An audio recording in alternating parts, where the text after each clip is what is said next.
Bonjour lecteurs de RC Mag. Alors sur cette vidéo, je vais vous présenter le Mob Rock Racer de chez MHD, MHD Scientific France, qui est le plus ancien distributeur français encore en activité.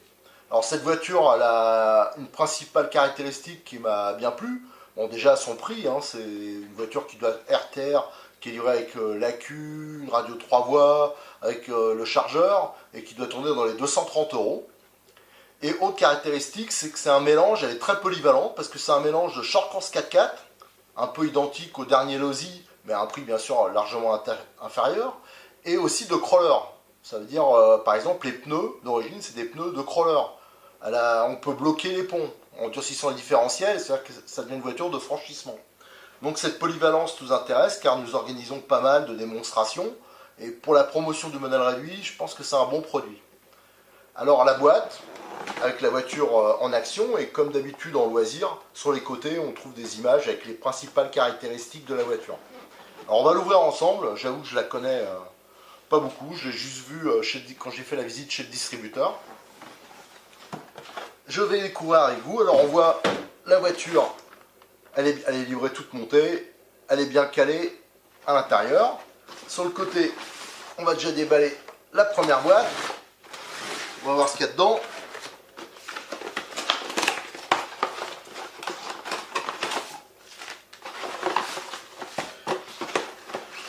Hop.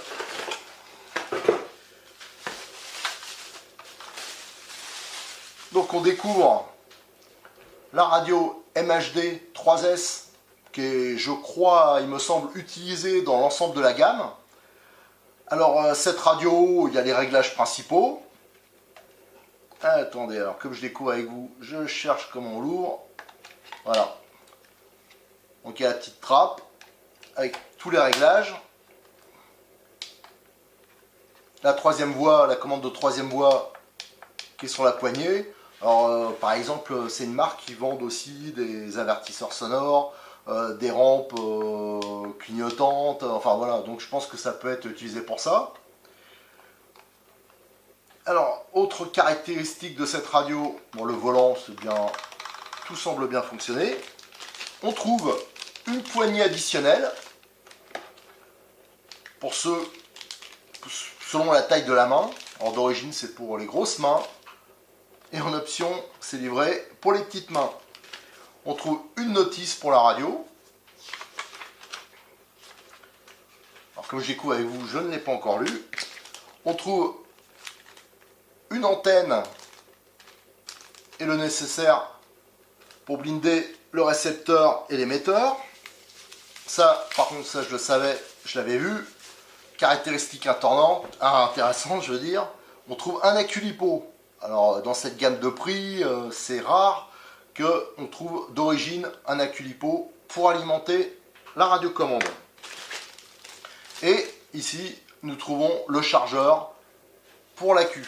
C'est un chargeur ultra simple. Je pense que c'est le genre de pièce qu'il faut éventuellement rapidement changer si on veut faire de la RC et continuer. Voilà. Donc c'est un chargeur sûrement à charge très lente. Donc sur secteur. Voici. Après, on va déballer la voiture qui est bien calée dans la boîte. Alors je découvre avec vous. Donc ici, une rampe de phare à LED qui sont pour monter en haut du pare-brise. Voilà. Donc on retrouve 4 LED. Donc ça renforce le côté réaliste. On trouve une notice avec toutes les caractéristiques, l'ensemble des pièces. Je vois même qu'il y a toute une liste d'options. des bras alu, des triangles alu, des cellules alu, des ponts alu, des jantes en aluminium. Enfin, il y a énormément d'options si on veut le faire évoluer. Et toutes les références des pièces qui sont en dessin. Les éclatés. Alors, je vois que le différentiel, c'est des couples en acier. Enfin, ça a l'air quand même relativement sérieux. Et toute la notice est entièrement et exclusivement en français. C'est à noter. Donc, tout est en français.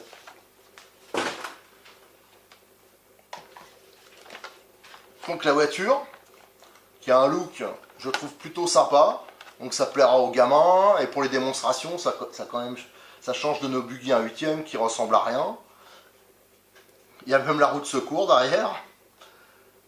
Donc vous pouvez voir, c'est des roues type crawler. Par contre, mécaniquement, ça ressemble beaucoup à un short course.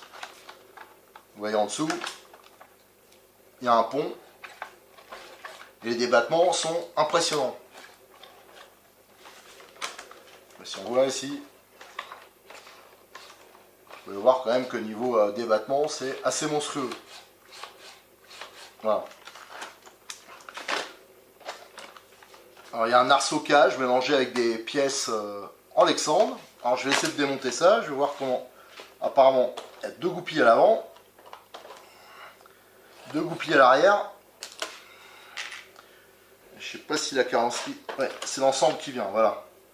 Donc ça c'est pratique parce qu'il y a certaines voitures de ce type que j'ai déjà eu l'occasion de manipuler. Il fallait démonter la carrosserie d'un côté, l'arceau de l'autre, c'était fixé par des vis. Donc là, ça va, c'est assez accessible. Donc voilà, les deux pilotes sont peints, sont décorés. Voilà, c'est assez sympa. Après on retrouve en dessous la mécanique. Vous voyez les bras de suspension qui sont immenses, avec des amortisseurs tout aluminium, de gros volume, et des bras qui sont quand même assez monstrueux de suspension, avec au moins une douzaine de points d'ancrage possibles, et en haut, il y en a une multitude de possibilités de réglage, il y en a largement plus de 20, une trentaine environ. L'accu, lui, est posé sur le dessus, il est en place. C'est un accu de type NiMH, mais j'ai lu sur la boîte qu'on pouvait monter des LiPo. C'est juste un réglage sur le variateur. Et c'est un marque Maxwell en 2000 mAh. Voilà. Donc c'est une prise type Tamiya. Le train avant, lui, il est plus traditionnel, pour ceux qui font du TT1 8e. Donc c'est un train triangulaire avec des triangles très longs. Et un système de porte-fusée avec cardan CVD. Donc c'est quand même sérieux, avec une multitude de réglages. La Karman est réglable. Voilà le sauve-cerveau qui est réglable aussi. Les tirants de suspension, il y a de multiples points d'ancrage, pareil pour les amortisseurs. Il y a un pare-choc style short course. Le cerveau est en position couchée. Ici c'est le boîtier du récepteur qui est bien protégé, ça doit être plus ou moins étanche. D'autre côté, on voit que c'est un moteur type 550, c'est un 17 tours. Alors pourquoi un moteur alors que c'est la mode et au brushless plutôt?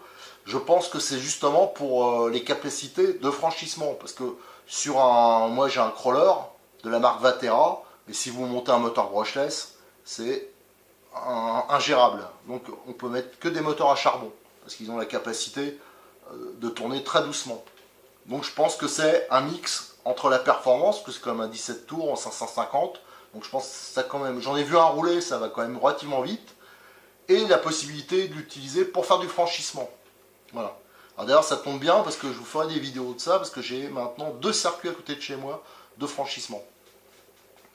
Donc qu'est-ce qu'on peut voir comme caractéristique? On voit que les suspensions quand même à l'arrière, c'est assez sophistiqué, parce qu'il y a les bras, mais il y a aussi une multitude de bras de renfort pour avoir un guidage parfait de la suspension. C'est vraiment bien conçu. Alors le châssis en plastique, mais c'est pas gênant pour un électrique, mais j'ai vu dans les options, on peut trouver soit le châssis en aluminium, à des prix vraiment modiques, c'est dans les 25 €, ou alors soit un mix carbone et alu. Pareil, on peut trouver le pont arrière intégralement en aluminium, à des prix qui sont vraiment très corrects. les bras en aluminium, les triangles en aluminium, enfin, il y a une multitude d'options à prix contenu. Alors, le variateur, c'est un 45 ampères, et donc il est compatible LiPo, et il est réglable, ça veut dire qu'on peut régler, notamment, d'après ce que j'ai lu sur la boîte, on peut mettre du frein, par exemple, à décélération. Alors, je pense que ça doit être utile en franchissement. Voilà. Alors pour voir, je vais démonter une roue. J'ai la petite clé. On va voir comment c'est conçu derrière. Alors pareil, j'ai vu sur le catalogue, ils doivent être en plastique d'origine, les moyeux. Ils existent en aluminium. Ah, hop, voilà. Donc c'est en plastique d'origine. Mais bon, il n'y a pas de raison que ça ne tienne pas.